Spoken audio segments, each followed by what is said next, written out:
Ilang linggo na lang bago ang pasukan, kaya ang Department of Trade and Industry naglabas na ng price guide para sa school supplies. Live mula sa Divisoria sa Maynila, nasa frontline ng palitan yan si Dave Abuel. Dave, magkano na ba ang presyohan dyan ng school supplies sa Divisoria?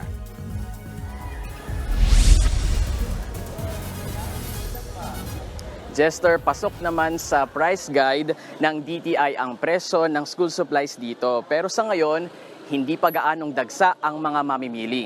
Nasa 14 hanggang 38 pesos ang presyo ng mga notebook dito. Depende yan sa klase. Ang pad paper naman, nasa 15 hanggang 25 pesos. Mura rin ang lapis dito na nasa 10 pesos. Mas mababa sa nakasaad sa price guide ng DTI. Ganyan din ang presyo ng mga ballpen.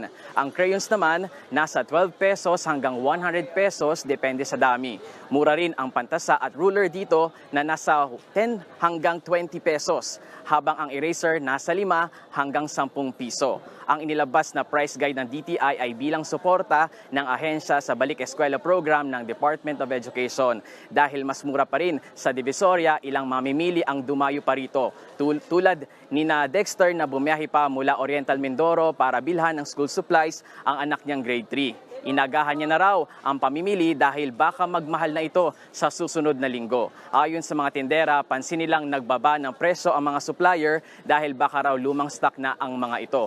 Payo naman nila, mas mainam na bumili na ngayon habang mura pa ang school supplies. Posible raw kasing tumaas ang presyo nito kapag nagkaubusan na ng supply.